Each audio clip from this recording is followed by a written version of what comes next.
யாராச்சும் நமக்காண்டி வந்து voice out பண்ண மாட்டாங்களா அப்படின்னு நினச்சிட்டு இருந்தோம். அதே மாதிரி நட்ராஜ் சார் வந்து நமக்காண்டி வாய்ஸ் அவுட் பண்ணி இந்த மாதிரி சண்டே வந்து நாங்கள் ஒரு பெரிய ப்ரொட்டஸ்ட் பண்ண போகிறோம் அப்படின்ற மாதிரி பெர்மிஷன்லாம் எங்களுக்கு கிடச்சிருச்சு அப்படின்ற மாதிரி சொல்லியிருந்தாங்க. ஆனால் இன்றைக்கி வந்து என்ன சொல்லிட்டாங்க அப்படின்னா, நாங்கள் எந்த விதமான பெர்மிஷனும் இப்படி கொடுக்கல. அதையும் மீறி நீங்கள் வந்து ஏதாச்சும் ப்ரொட்டஸ்ட் எகென்ஸ்டாக நீங்கள் பண்ணிங்க அப்படின்னா நாங்கள் வந்து அதுக்கு சிவியராக ஆக்ஷன் எடுப்போம் அப்படின்ற மாதிரி மதுரை காவல் ஆணையர் வந்து ஒரு ரிப்போர்ட் சப்மிட் பண்ணியிருக்காரு.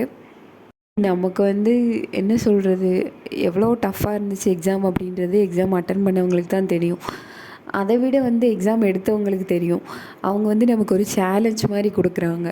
சிலபஸ் சேஞ்ச் பண்ணதுனால வந்து டக்குன்னு அவங்க வந்து ஒரு எக்ஸ்ட்ரீம் லெவலுக்கு போய் தான் கொஸ்டின்ஸ் எல்லாமே எடுத்திருக்காங்க. மெயினாக தமிழ்லாம் வந்து எங்கேருந்து எடுத்தாங்க, அதான் நிறைய பேர் சொல்லியிருந்தாங்க, கல்வெட்டுக்கெல்லாம் போயிட்டாங்க அப்படின்ற மாதிரி. அவங்க வந்து நமக்கு சேலஞ்ச், ஓப்பன் சேலஞ்ச் தான் பண்ணுறாங்க. அதனால் வந்து அவங்க சேலஞ்ச் பண்ணுறது பண்ணட்டும், நம்ம அதுக்காண்டி குயிட் பண்ணிடக்கூடாது. நமக்கு வந்து நம்மளோட family run as a house ஒய்ஃபாக சொல்கிறேன், என்னோடய குடும்பம் மேலே போகணும். என்னால் என்ன பண்ண முடியும்? நான் ஒரு பிஸ்னஸ் பண்ண முடியுமா? முடியாது. சப்போர்ட் இருக்கா? இல்லை. எதுவுமே நம்மக்கிட்ட காசு இல்லை, அதேமாரி சப்போர்ட் இல்லை, எதுவுமே நம்மளால் பண்ண முடியாது. அப்படியே ஏதாச்சும் நம்ம பண்ணுறோம் அப்படின்னாலுமே நமக்கு நிறைய பேர் வந்து நம்ம கூட இருக்கணும். ஆனால் படிக்கிறது அப்படின்றது அப்படி கிடையாது.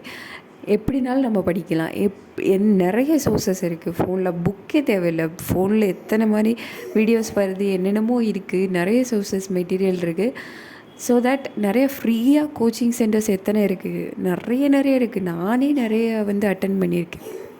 அதனால் இந்த எக்ஸாம் வந்து யாரை பாதிச்சிச்சோ இல்லையோ, ஹவுஸ் ஒய்ஃப்ஸை வந்து அதே மாதிரி ஒர்க் ப்ரெஷரில் இருக்கிற நிறைய மென்னையுமே வந்து இது ரொம்பவே பாதிச்சிருக்கு. அதுக்காண்டி நம்ம வந்து இது குயிட் பண்ணிடக்கூடாது, இதுலேருந்து விட்டு வந்துடக்கூடாது.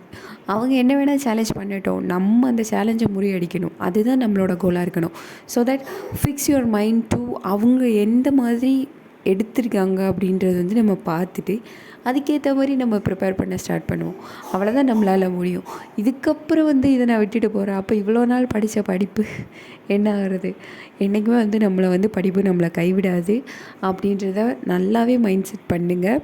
என்றைக்கும் படிப்பு நம்மளை கைவிடாது, நம்மளும் படிப்பை கைவிட்டுறக்கூடாது. கைவிட்டோம் அப்படின்னா நம்ம நினச்சி வச்சுருந்த லைஃப் வந்து நமக்கு கிடைக்காது. நம்ம ஒரு ஃபிக்ஸேஷன் பண்ணியிருப்போம் இல்லையா, கண்டிப்பாக நான் குரூப் 4 எக்ஸாம் பாஸ் பண்ணுவேன், இது என் வாழ்க்கையில் நடக்கணும், நிறைய மேனிஃபெஸ்டேஷன் நம்ம பண்ணியிருக்கோம். அது நமக்கு கிடைக்கல அப்படின்னா அந்த வருத்தம் வந்து எதுவுமே பண்ண முடியாது. ஃபைனலி சேலஞ்சை வந்து அக்செப்ட் பண்ணுறது தான் நம்மளோட மோட்டிவாக இருக்குது இப்போதைக்கு. என்ன பண்ணாலும் எக்ஸாம் அப்படின்றது வந்து கிடையவே கிடையாது. ஸோ தட் அவங்க வைக்கிற சேலஞ்சை நம்ம அக்செப்ட் பண்ணி மூவ் ஆன் பண்ணுவோம். படிப்பை கைவிட்டுறாதீங்க. என்றைக்குமே நம்மளே படிப்பை கைவிடாது. கடினமாக இருங்க.